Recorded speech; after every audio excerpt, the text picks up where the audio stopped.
bangunan yang seperti ini asalnya 5x7. Betul. Kalau makanya 5x7. Ya.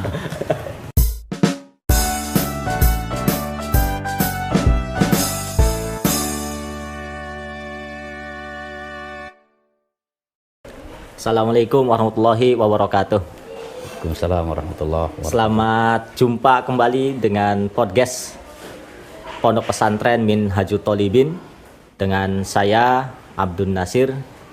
Ini sangat spesial pada kesempatan ini karena bisa berbincang-bincang langsung dengan pengasuh Pondok Pesantren Minhajul Thalibin. Assalamualaikum warahmatullahi wabarakatuh. Waalaikumsalam warahmatullahi wabarakatuh. Alhamdulillah pada kesempatan ini kita bisa langsung berbincang dengan pengasuh Pondok Pesantren Minhajul Thalibin, yaitu yang terhormat Kiai Haji Ade Mahbub Romli, atau biasa dipanggil dengan nama akrab oleh kita semua ya adalah Babah. Ya, selamat datang Babah. Ya, sama-sama. Ini merupakan sebuah kehormatan bagi saya bisa langsung berbincang-bincang dengan Babah di tempat ini, di podcast Pondok Pesantren Minhajul Thalibin ini. Nah, pada kesempatan ini ada beberapa hal yang kiranya pengen dibincangkan, Bah, tentang Minhajul Thalibin ini.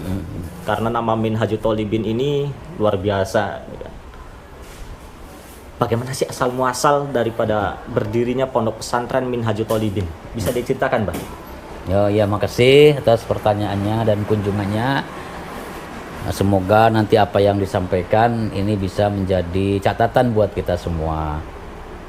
Bicara soal catatan perjalanan Pondok Pesantren Minhajul Thalibin, tentu tidak lepas dari bicara soal sejarah pesantren Pungangan atau kampung Pungangan secara umum, karena Minhajul Thalibin adalah bagian daripada dusun Pungangan yang di dalamnya banyak pondok-pondok pesantren gitu ya. Maka sebelum masuk ke sejarah atau latar belakang berdirinya Pondok Pesantren Minhajul Thalibin, barangkali ini Nasir ya, perlu saya sampaikan juga bahwa Pungangan dari cerita para orang tua kita itu konon ya kan, dan didukung oleh data-data dan fakta di lapangan, konon sudah ada lembaga semacam pesantren itu sejak tahun 1918, sebelum era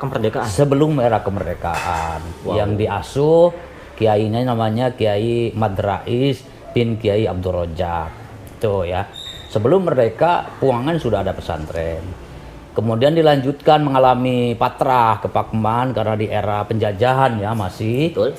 Jadi masih harus berjuang membela negara, berjuang mempertahankan hidup untuk menghidupi sebuah lembaga, tentu mengalami tantangan yang luar biasa.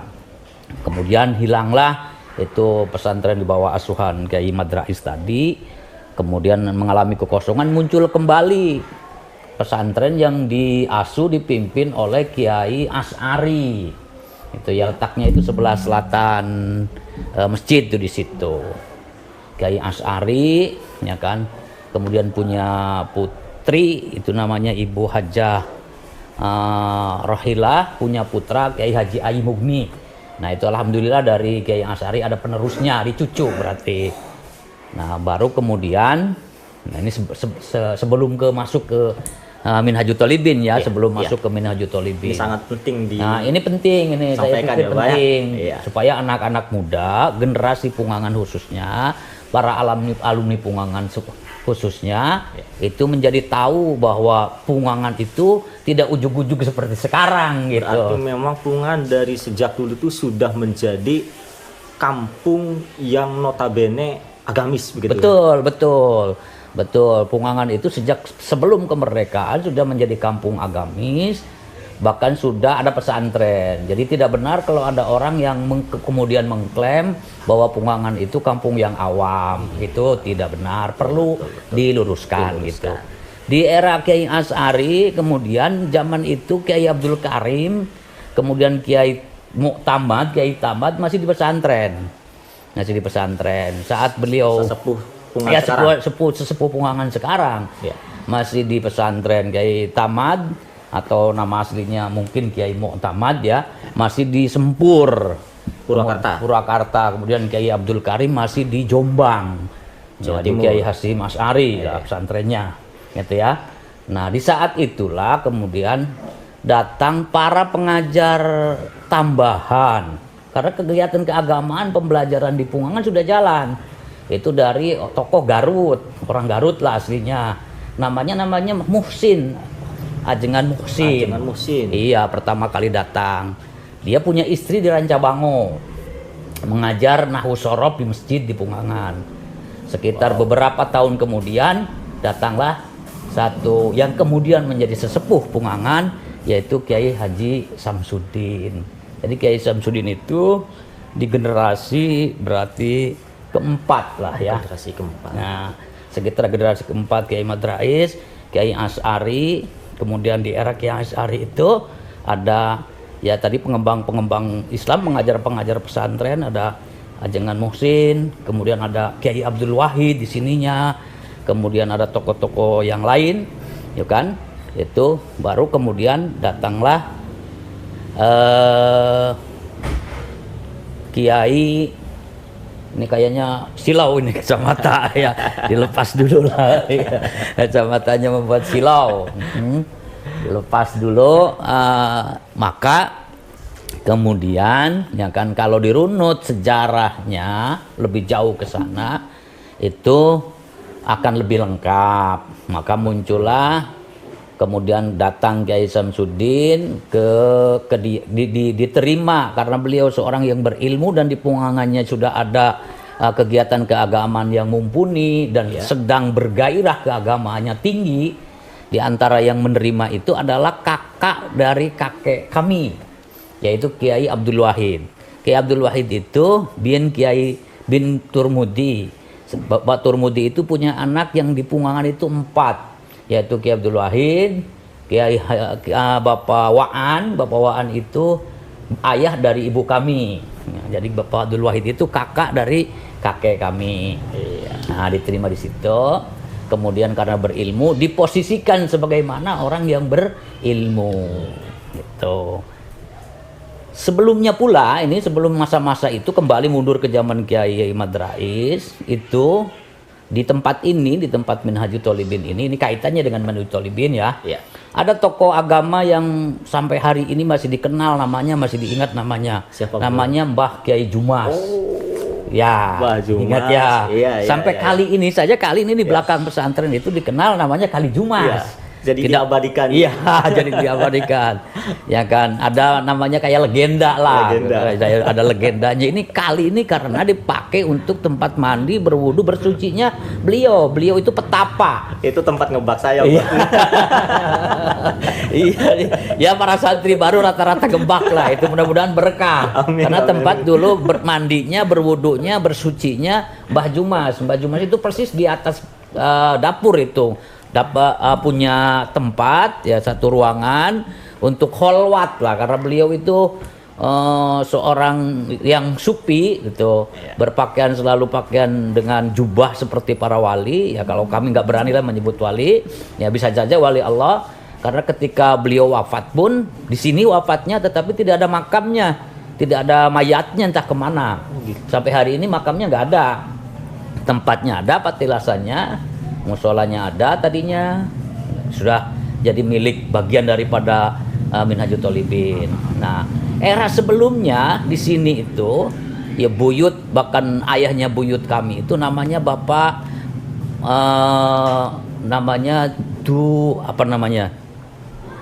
Dastur itu bahasa Arab, Dasurin.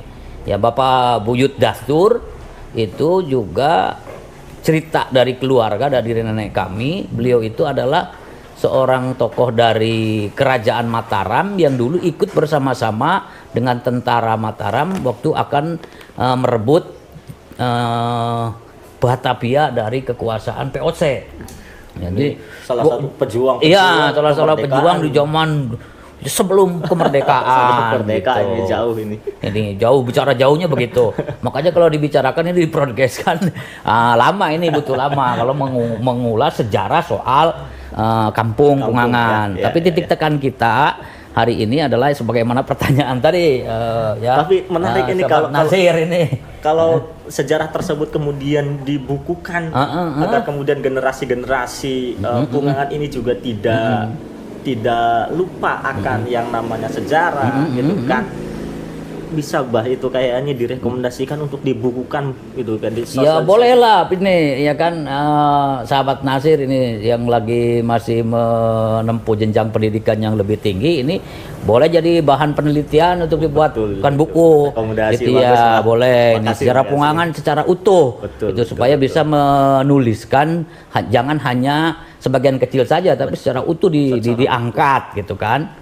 Di zaman kembali lah zaman Kiai itu ya, Mbah Dathur itu punya putra namanya Syafi'i, karena orang Jawa lidahnya disebut sarpingi.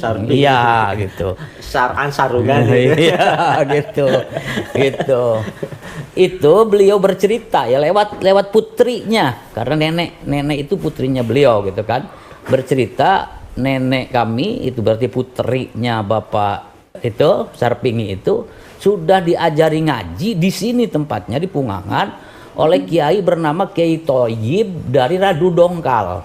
Radu Dongkal itu Tegal ya kalau nggak salah. Tegal, Kiai Radu Dongkal. Bahkan ada wirid yang diwariskan turun temurun kepada kami dari nenek itu yang ijazahnya dari Kiai Thayyib. Doa namanya doa Sulaiman. Doa Sulaiman. Allahumma inni dakhaltu fi surati Sulaiman, begitu ya. Ada lagi yang versi lain Allahumma in dakhalat fi surati Sulaiman. Itu ijazahnya dari Kiai Radu Dongkal bernama Kiai Thayyib. Dari Tegal. Bukan Bapak Thayyib orang Pungangan, bukan. Kiai Thayyib gitu. Ada lagi Kiai Salim. Itu dari Tegal Gubuk. Nah, kalau Kiai Salim saya waktu kecil masih berjumpa, sering berkunjung ke sini. Sering berkunjung. Banyak yang dari Jawa ya? Banyak dari Jawa, terutama dari Tegal Gubuk. Ada Kiai Salim, ada Kiai Mustafa, ada Kiai Ambia yang membangun silaturahmi dengan tokoh-tokoh Pungangan. Salah satu tokoh Pungangannya adalah Kiai tadi, Mbah Dathur, Mbah Sarpingi yang di sini. Di tempat lain, di Pungangan yang lain ada namanya Kiai Bapak Saleh atau Bapak Soleh, itu ramanya ayahandanya Bapak Kiai Taman. Itu yang asalnya dari Brebes. Bisa jadi Pungangan bahasa Jawa itu dikarenakan banyak pendatang dari Jawa juga bisa jadi. Bisa jadi. Bahkan konon ceritanya selain memang dari Jawa juga orang-orang yang dulu menetap di Pungangan asal muasalnya adalah pasukan dari Mataram itu di zaman Batavia. Yang dalam sejarah diceritakan bahwa antara Pamanukan dan Kerawang kehabisan bahan makanan. Singgah di sini. Maka ada patilesan misalnya Mbah Sudi Mampir. Ya kan? Itu kaitannya ada Mbah Sudi Mampir. Ada lagi Mbah Anggamaya, ada lagi Mbah siapa lagi? Itu ya. Itu Pungangan dari pra kemerdekaan. Jadi bicara Pungangan tentu tidak hanya sekedar bicara setelah kemerdekaan. Tetapi ini yang poin barangkali bisa dijadi catatan, kemudian mengalami kemajuan yang signifikan ya. Perkembangan pendidikan terutama itu di era Kiai Abdul Karim ya.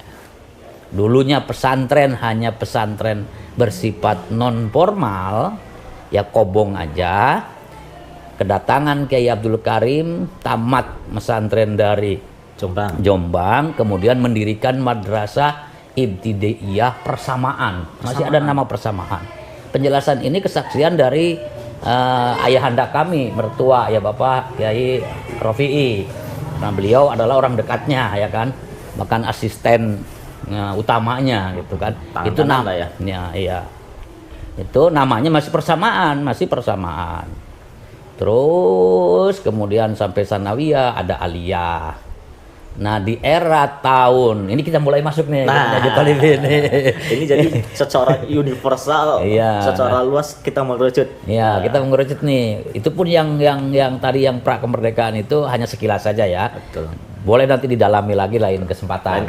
Lain kesempatan. Ini. Nah di era Kiai Karim setelah mendirikan Tsanawiyah, mendirikan MI dulu ya tadi ya, Madrasah Ibtidaiyah persamaan tadi, kemudian berubah menjadi Madrasah Ibtidaiyah, mendirikan Tsanawiyah, dan saya salah satu alumni dari Tsanawiyah. Mungkin juga ya betul, kan sahabat Nasir juga alumni Tsanawiyah.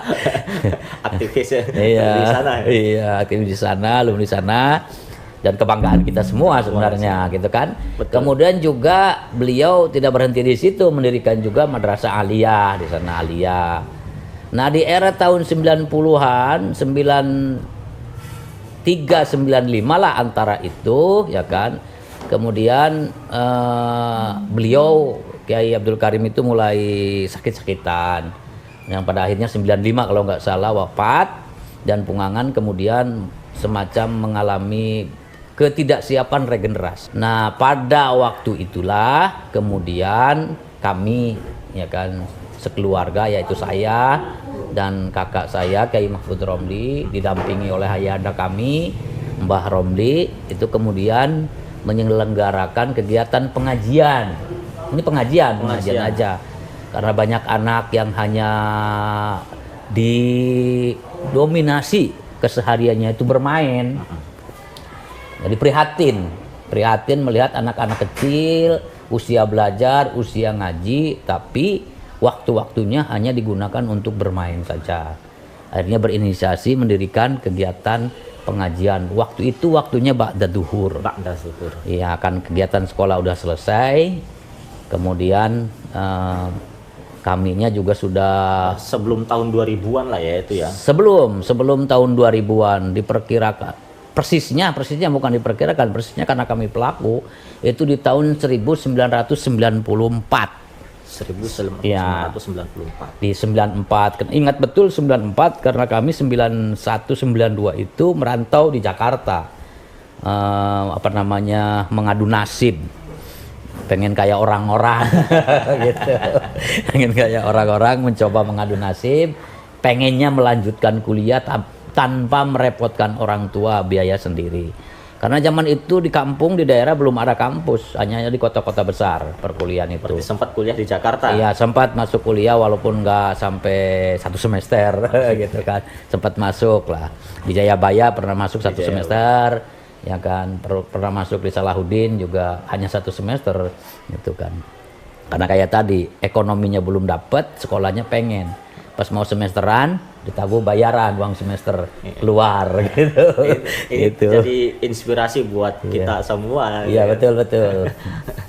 Artinya itu bukan merupakan sebuah halangan, rintangan lah, tapi itu merupakan sebuah tantangan yang harus dihadapi, selesaikan. Iya, betul ya kan. Memang hidup ini memang mempunyai tantangan. Dan tantangan itu harus memang diperjuangkan gitu. Punya keinginan juga harus diperjuangkan. Ya kembali ke masalah tadi ya, soal Pungangan, soal Minhajut Thalibin, maka diperkirakan ya kan, bahkan bisa jadi benar karena kami ada dokumen-dokumen proposal pembuatan majelis gitu ya kan. Di 94 itu kami, kakak saya dan saya sendiri pulang dari Jakarta, kemudian mendirikan pengajian, membangun sebuah majelis kecil. Yang ukuran? Waktu itu ukurannya 5x7, 5 meter kali 7 meter. Satu kamar. Yang kemudian hari ini banyak banget ini bangunan yang seperti ini, asalnya 5x7. Betul. Cikal bakalnya 5x7. Ya. Itu bangunan itu dibangun dari dana utamanya itu adalah wakaf dari nenek kami. Nenek kami Ibu Hajah Hamidah yang nama aslinya Dartem. Kemudian Dartem Hajah Hamidah itu mewakafkan tanah 50 bata. 50 bata. Jual saja tuh kalau pengen bikin majelis ya kan, tanah nenek katanya, kata beliau. Yang penting nenek wasiatnya nanti kalau meninggal tolong dibacakan Al-Qur'an gitu. Gitu. Kisaran 700 meteran berarti ya? Iya. 50 bata kali 14 ya. 5 kali 14 sekitar segitulah. Gitu. 700 meter persegian. Itu waktu itu, dan dari dana itulah kemudian kita membangun majelis taklim pas plus musola, plus madrasah, ya plus lah pokoknya mah. Semua kegiatan menggunakan ruangan itu, ruangan yang hanya seluas 5x7. Itu sebagai cikal bakal lahirnya Minhajut Thalibin hari ini gitu. Mulai tahun 1994. 94 gitu. Kebetulan saya juga tahun 1997 kayaknya mulai, masih anak-anak ikut-ikut. Iya, masih anak-anak. Ya mungkin usia masih belum usia belajar mungkin ya kan. Ikut-ikut. Baru anak bawah. Ya itu ya. Nah dari situ kemudian kegiatan pengajian itu semakin terus istiqomah lah bahasanya, konsisten dijalankan ba'da duhur dengan pengajar utamanya itu kami berdua, Kang Haji Mahfud ya kan, dengan saya sendiri pengajar utamanya, bergantian jadwalnya terus. Karena kemudian alhamdulillah mendapat respon yang luar biasa dari masyarakat Pungangan, bahkan luar Pungangan ya kan, sehingga dibagi menjadi 3 shift pengajian itu. Ada sip-sipan pada iya, sip-sipan, dibagi sip, kelas bahkan pakai klasikal sudah mulai, ada kelas Jurmia, ada kelas Imriti waktu itu. Yang padahal waktu awal dibukanya itu hanya kelas tahfidzul Quran juz amma gitu ya. Menghafal Al-Qur'an juz amma gitu. Nah dari situ karena nyampe lebih kurang peserta belajarnya itu, ingat betul karena waktu itu kemudian dapat perhatian dari pemerintah, anak yang di usia SD dapat bantuan tambahan makanan. Jumlah siswa yang terekap waktu itu sebanyak 238 pada tahun tersebut. Itu anak-anak Pungangan, Pangkalan, Mayasuta, dusun-dusun sekitar ya, dusun-dusun sekitar Pungangan itu. Nah kemudian karena ada waktu itu namanya dari pemerintahan itu ada dianggap bahwa masyarakat Indonesia itu masih kurang memperoleh asupan gizi yang baik gitu ya. Maka kemudian ada program bantuan tambahan makanan. Itu program bantuan tambahan makan untuk makanan tambahan, ya kan, makanan-makanan ringan yang gizi cukup, ada susu, ada kacang hijau dan lain sebagainya. Alhamdulillah Nasir kebagian. Nah, ikut merasakan. Zaman Pak Nasir udah ikut merasakan. Nah kemudian dengan kebijakan ayah anda kami Bapak Mbah Haji Romli itu ya, dana itu kan turunnya sekaligus per triwulan, bahkan kadang per semester. Dari per anak itu kalau nggak salah 200 rupiah apa 500 gitu ya. Itu karena untuk tambahan saja 200 pertama dapat dikali 238 anak kali 3 bulan, hitung 200 perak itu 200 rupiah itu untuk per kali makan sehari 2 kali ya kan, berarti kali bulan kali 6 ya, 60 kali jumlah siswa, hitung-hitung itu duit sekali cair itu gede gitu kan, gede. Wah ada gede nih duit sebelum 1998 uang segitu. Oh ya udah masih bernilai. Karena memberikan makannya kan harian ya, nungtut kata orang Pungangan mah, nungtut ngereye tiap hari, sementara uang datangnya sekaligus. Nah uang yang datang sekaligus itu dimanfaatkan untuk memulai membuat struktur bangunan. Sementara makannya karena dari sana peruntukannya untuk makan, dialih tanggungkan ke ayahanda. Udah biar gaji bapak bulanan gitu, buat ngasihnya gitu, untuk ngasih bikin bubur kacang, bikin balap-balap telur gitu kan sederhana itu, sederhana. Nah disitulah kemudian kami punya modal. Berkembang tahun 2000 persis ya kan, tahun 2000 persis di bulan Januari kalau nggak salah karena ngitung Januari itu kelahiran kakak kami ya, kakak tertua Kiai Mahfud, Januari 2020 di tahun 2000 tahun 2000 gitu itu pertama kali membuat asrama Yang santri asrama putri, iya 2 lantai itu di belakang, ukuran 9 kali berapa ya?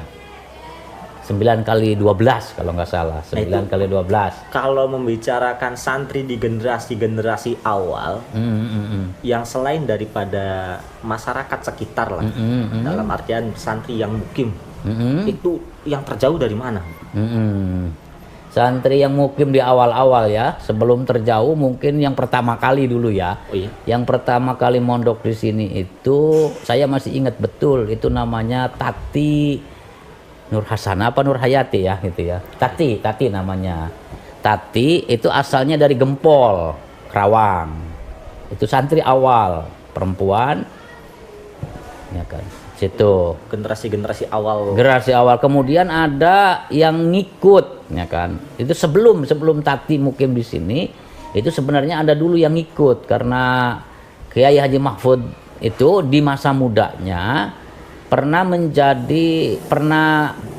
apa namanya touring lah ya, pernah melancong musafir dari Jakarta ke Kalimantan, Sulawesi sampai perbatasan Sulawesi dakwah Sulawesi Malaysia Tawau ya, di sana ceramah di apa namanya di kapal-kapal di masjid, di kapal-kapal itu ceramah dibawa oleh salah satu santri yang dulu waktu itu kami terlewat ya, pulang dari Jakarta itu merantau di sana ngajar gitu kan. Tadi kembali ke sana itu di Jakarta waktu merantau itu tinggal di pesantren juga ngajar, dan ada santri yang sangat apa namanya mendambakan ya kan Kang Haji Mahfud sehingga ikut, dan sebelum ikut ke sini ngajak dulu silaturahmi ke orang tuanya yang ada di Kalimantan, yang ada di Sumatera, di Sulawesi, seberang. Pulang dari sana, tuh 2 orang santri itu ikut di sini, menetap di sini, nggak mau kembali ke Jakarta, mondok di Jakarta, tapi maunya ikut dengan gurunya di sini.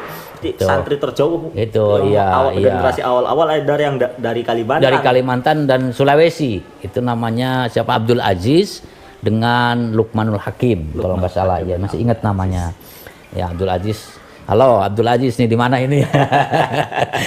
Abdul Aziz dan Lukman Hakim ini di mana kau berada ini? Kalau beliau ini mendengarkan ini sangat bangga kayaknya. Ya mudah-mudahan nanti bisa membuka channel YouTube-nya.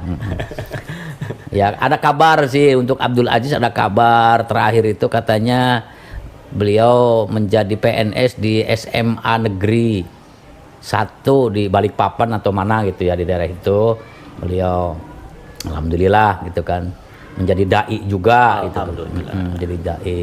Alumni generasi pertama. Alumni di angkatan pertama, generasi pertama. Gitu.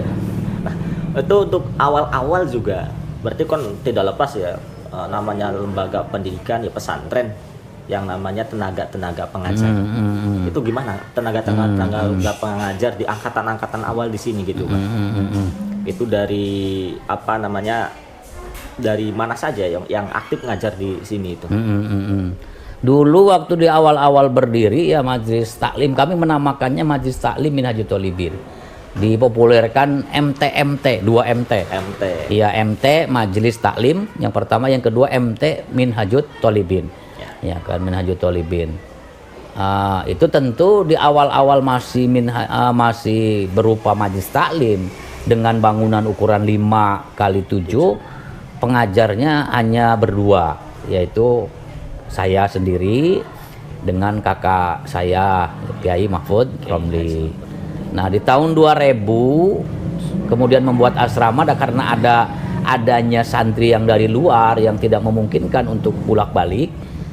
Ya kan, kalau awal-awal itu Majelis Taklim rata-rata santrinya adalah kalong, pulang pergi santri kalong atau tidak mukim, santrinya tidak mukim. Maka di awal-awal berdiri tetap pengajarnya masih kami berdua, kemudian ditambah dibantu orang tua kami ya kan untuk pengajaran Al-Quran, yaitu Mbah Haji Romli dan Mbah Hajah Fatimah, karena beliau juga seorang guru ya kan mengajar.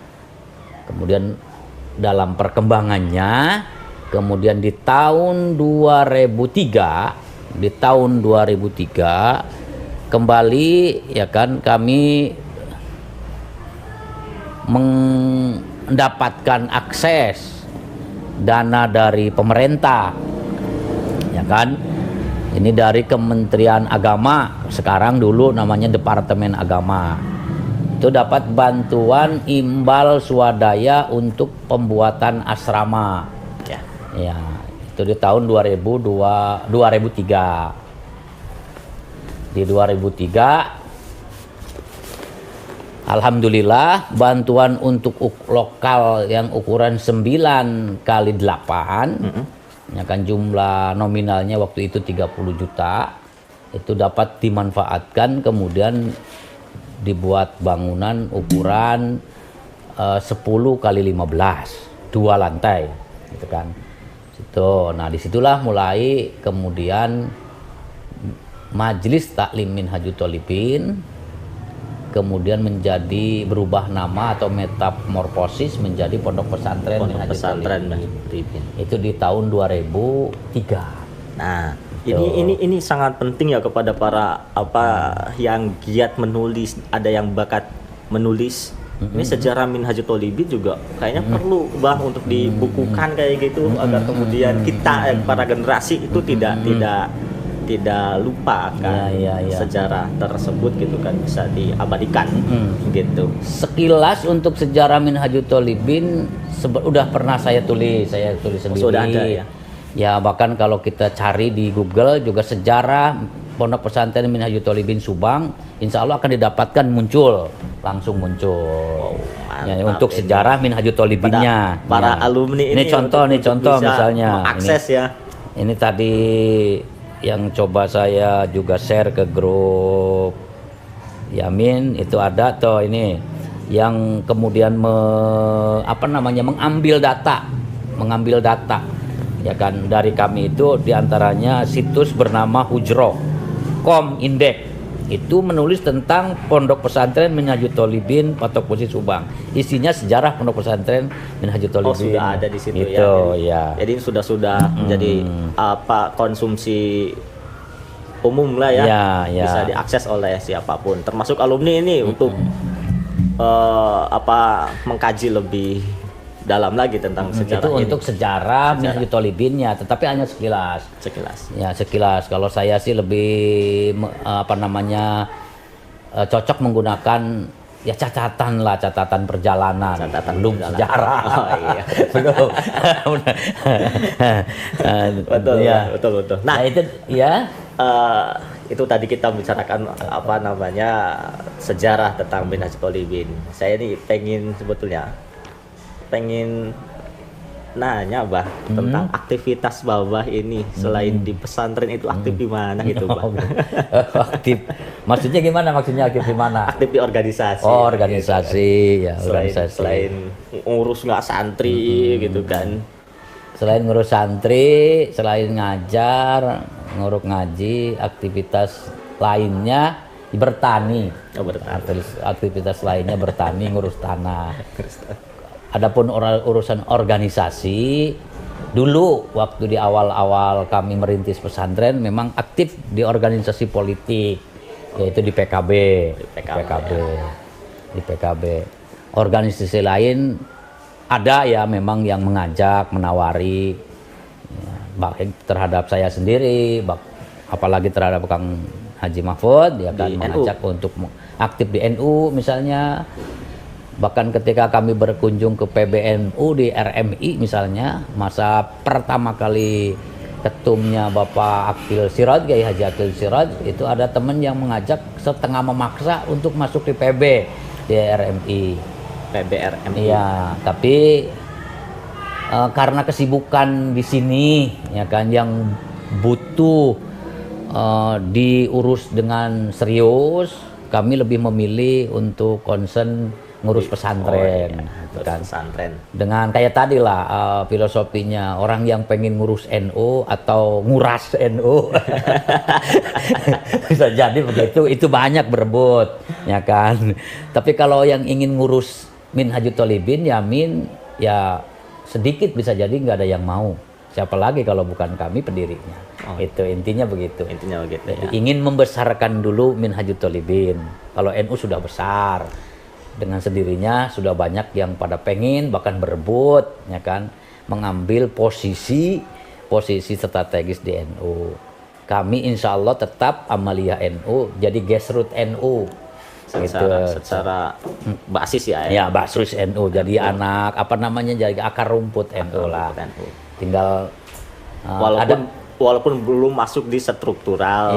Ya, untuk struktural biarkan saja mereka yang memang punya apa namanya kapasitas. Punya kapasitas di struktural, punya keinginan. Bapak sangat mempunyai kapasitas, Mbak.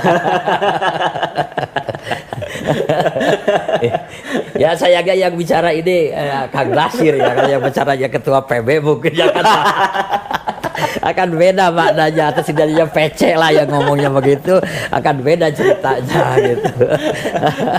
Ya, itu sekilas lah. Itu mah guyon aja, guyon, banyol gitu. Kembali ke pesantren, Mbak.